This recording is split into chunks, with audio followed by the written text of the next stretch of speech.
G'day folks, Trog here. Grounded Gear Games has made some pretty incredible changes in 3.28 and it's changed early mapping in ways that I'll admit I didn't really comprehend when I first saw it. But after rewatching it about 7 times as my favorite streamers all reacted to it, I started to get more of a grasp of what's changed and I wanted to share some of those thoughts here. This will be a targeted video looking at our new early mapping and Atlas progression from the end of the campaign through to Voidstones. Everything I'll be covering here will be in context of GGG's content reveal as well as the patch notes, so there'll be links to those down in the description if you want to follow along yourself as well. Quick little definition I should cover first. I'm going to be using the word map a whole lot in this explanation. So for simplicity, I'll be calling the fixed layout on your Atlas a map area, and I'll be calling the droppable item in your inventory either a map or a map item. So map area, map item. Now the TLDR for this video is that the map item dictates the level of the zone that you will enter when you open a portal, and the tier of the map area on your Atlas functions as a minimum requirement for what the tier of the map item needs to be able to be used on that map area. So if that makes perfect sense to you and that's all the information that you need, you are welcome. I'll see you on the next video. However, if you'd like a bit more of an explanation of those thoughts and maybe some thoughts about what this could mean for our Atlas progression, then stick around. Let's start with your first experience of a map at the end of the campaign. At the moment, maps are dropping as early as Act 8, so Act 8, 9 or 10, you should see one drop. I'm also anticipating that one of the new landmark rooms that they said that they're adding to the campaign, I'm guessing one of these in the later acts will also drop a map. As we saw in the content reveal, this map won't be bound to any specific area. It'll just be a vague tier 1 map. When you finish the campaign and open up your Atlas for the first time, you won't be able to just slap the map down anywhere on the Atlas, remembering that when we first get to the campaign, it's normally covered in fog, so you're only going to see like that first kind of ring around the middle, I would imagine. So even when we do find these higher tier maps, we're going to be restricted by which areas we've kind of pathed to on the Atlas, which means we'll kind of need to explore a little bit manually, like following the trail out to find your favorite zone. This is a bit of a change because previously if there was a crafting recipe attached to a particular map area, you could just buy that map, run it, pick up your crafting recipe and you were done. But now we need to physically kind of progress our way to that area to be able to get our crafting recipes. So when you go to place your first low tier map, you'll be restricted by both the fog of war and the tier of the map areas that you've got available to you. This is where it starts to get a little bit confusing because map areas was separated from map tiers, right? So then why in the reveal video do we see Mark mouse over a Mesa map and it has a tier listed on it? What's going on there? Try to think of these tiers as minimum requirements, as I said before, for the map areas. And we can talk this thought through using the reveal further as the example. So Mark collects a tier 10 map item here and places it into the map area Mesa. And we can see here that Mesa has a minimum tier of 8. So it's fine for his tier 10 map to be placed there. We don't get to see the level of the zone that this creates, but we see later that Oak drops a rare claw at item level 79, along with a tier 11 map with item level 77.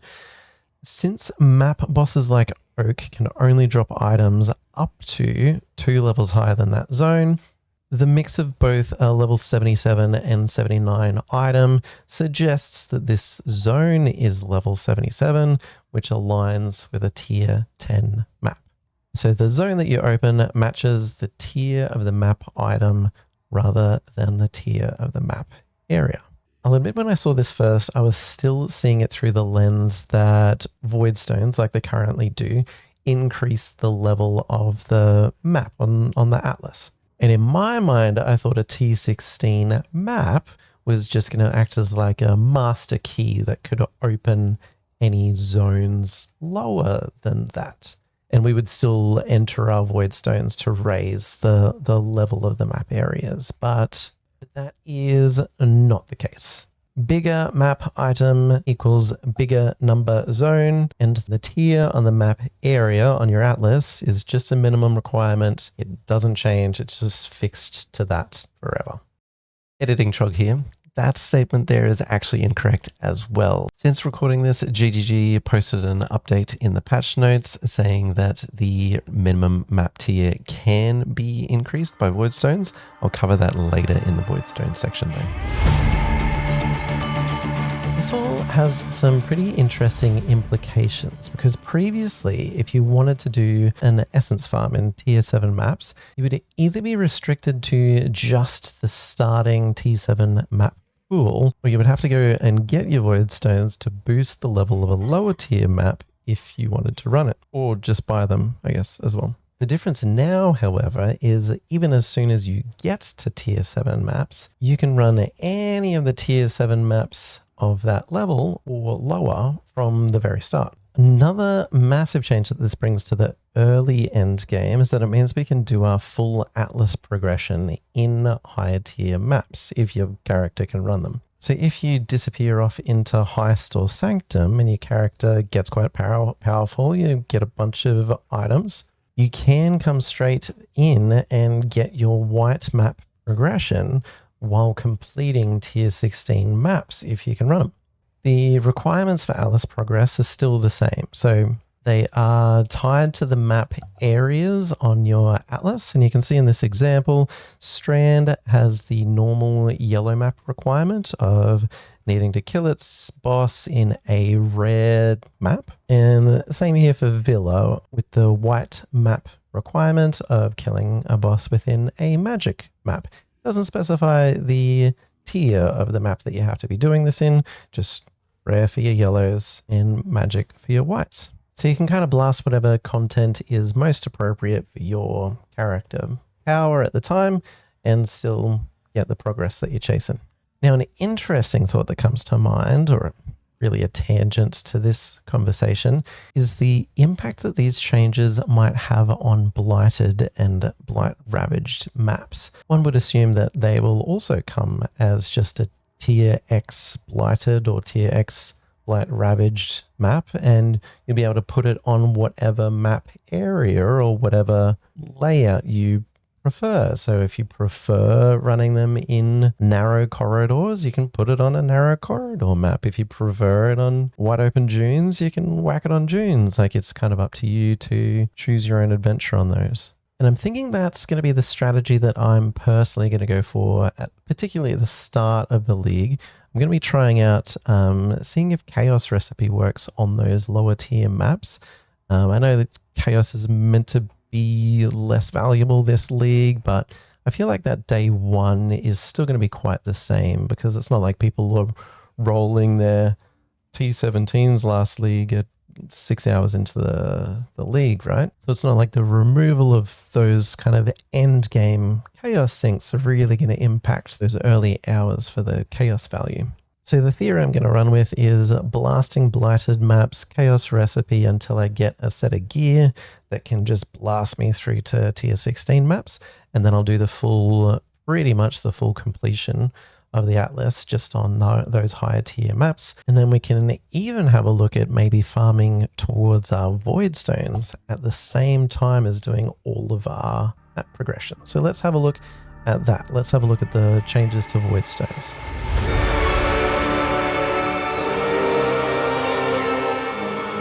Now, impressively, the PoE Wikipedia has already updated these. So it's already in there. That link will be down in the description as well. The first one, it starts with here, the Ceremonial Voidstone. This is technically a guess at the moment still. I don't think I've seen anywhere anybody actually mentioning that Maven specifically is one of the 4 Voidstone. It's not in the patch notes, it wasn't in the reveal, it wasn't mentioned in any of the videos afterwards, any of the interviews that I could tell. So we're guessing that Ceremonial Voidstone is still here, and we're guessing that it is still obtained from defeating the Maven the first time.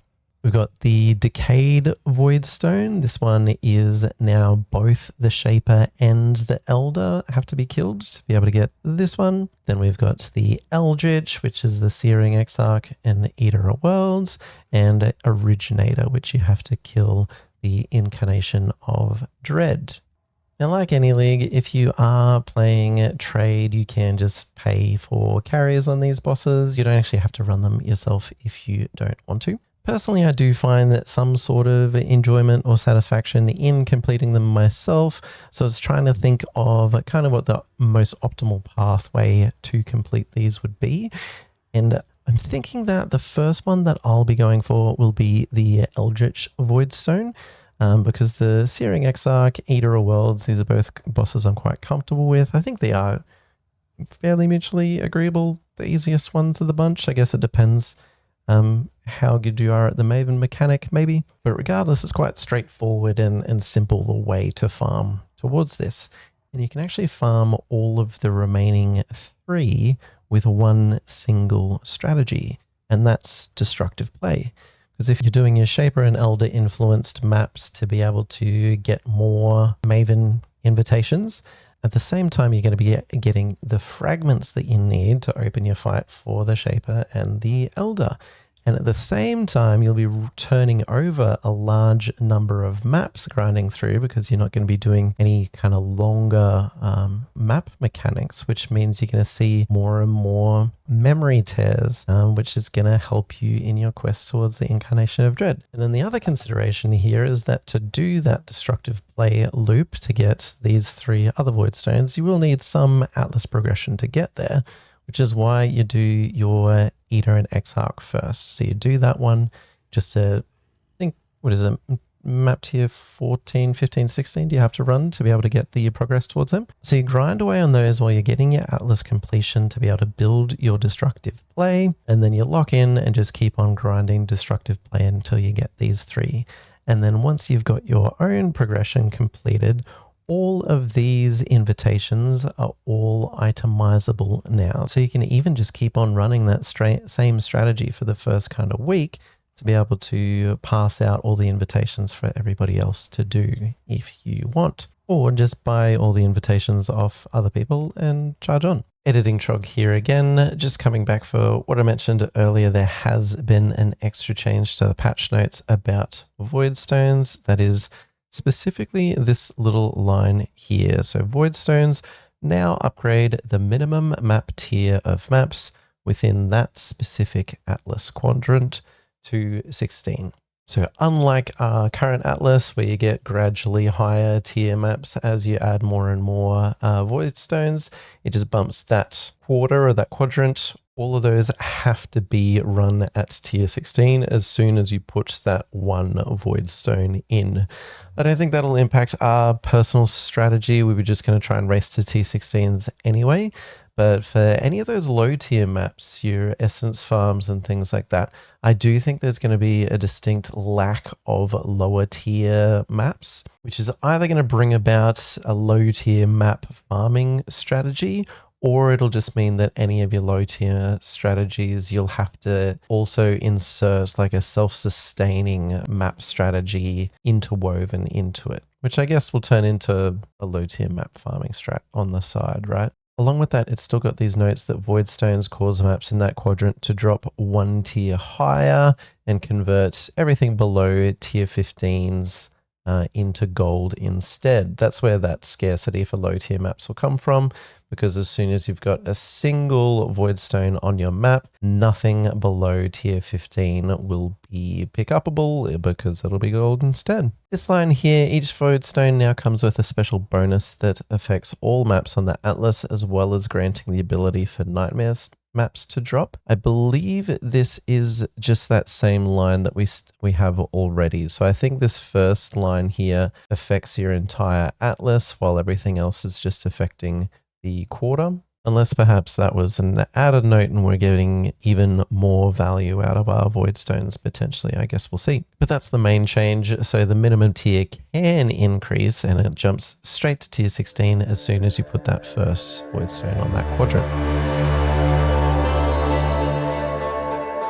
The final thing I'll mention, and this is kind of rehashing a point that I've already kind of made, but I want to double down on the fact that you can do your normal Atlas progression in tier 16 maps, and you can farm your Voidstones in tier 16 maps.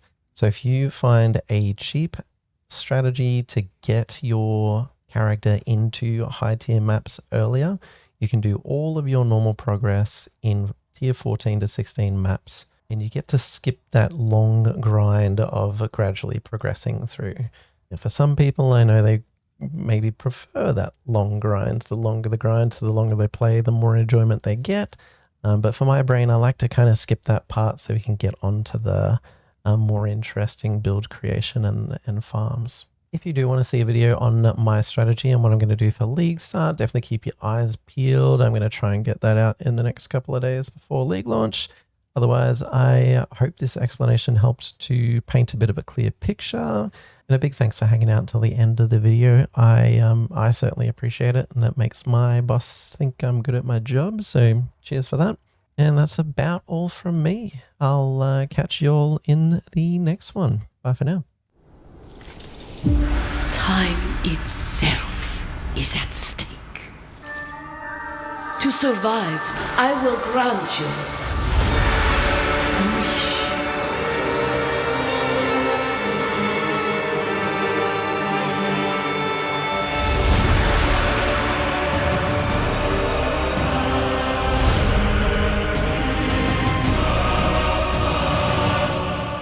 What is your desire?